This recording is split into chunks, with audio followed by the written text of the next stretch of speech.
Being on Mondays, episode 11. I'm Christina. And I'm Jo. And today we want to talk about your dream job. Wanting it, meaning it when you say it, and preparing for it now. And the reason that we want to talk about this is often when we really want something, we've got a dream job or a dream gig in our minds. Also in our minds is where we are now and where that thing is. And there's a gap in between.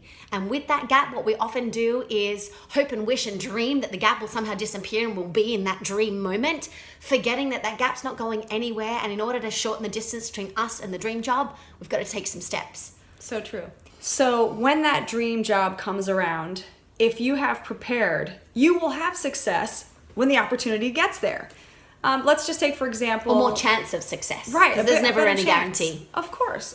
So let's say I want to dance for Beyonce. I watch Beyonce and she's so brilliant when she performs.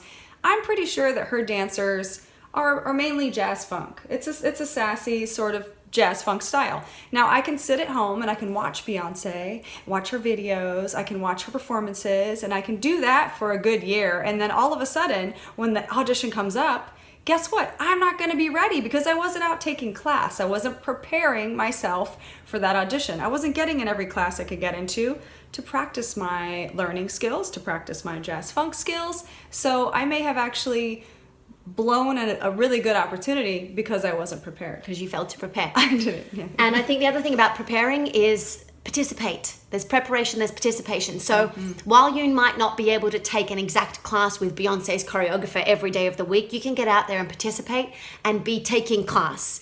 If you want to go for that, let's use the Beyonce example, and you know that that's going to be one huge intense audition, get yourself to auditions so that you're working on your skills in that particular arena. Participate. Huge. So let's talk about the steps. Number one, get really clear about what you want. Instead of having this vague craving of wanting what someone else has over there, be really clear about exactly what you want to achieve. I think that's number one. Absolutely. And it's okay. I think some of us avoid getting clear and putting it out there because number one, we worry what everybody else will think of it. Let that go. And number two, we worry that if we say that, we're committing to that. And you know what? Half the time we're going to change our minds, but that's okay. Choose something. You can always change your mind. And that's okay. Or refine or polish up what it is that you thought you wanted. If I want to head to Paris, I can sit here and muse on that and think about it forever. But really, step number one, get out the front door is what I really want to be doing. Take a step. Yeah, absolutely. Yeah.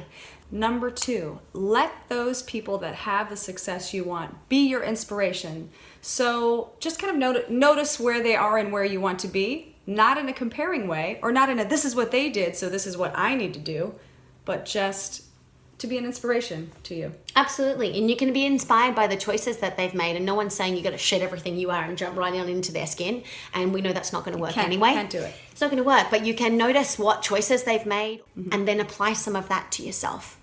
Number three on the list is dealing with your fears. And while that might sound like we're just saying deal with it, we're not saying by any shape or form that that's an easy thing. Everybody has different fears of different things, of different moments, stage frights or auditions, and everybody that I know that's had a degree of success has had to come up with a process that works for them for dealing with those fears.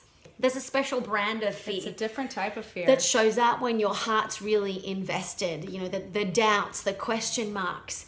But getting a handle on those, finding a way that works for you to deal with those and to help them move to the side so you can keep moving forward is really super important. That's a big deal. Yeah, that's huge.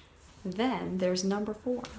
And that would be work on the things that you need to improve on. Of course, we have, let's say taking classes that we really, really love, that we're used to, make us feel good. Of course, take those. But there are those classes we probably avoid that could help us prepare for the opportunity, and those feel uncomfortable, and sometimes we avoid those. We don't want to go. We don't want to do it. But if you really want this, it's time to get real with yourself. It's worth it. In a way that can be a gentle conversation with yourself, or maybe recruit a mentor, somebody who believes in you, but somebody who will also be honest with you about the areas where you could improve, and then be brave. Dive into those.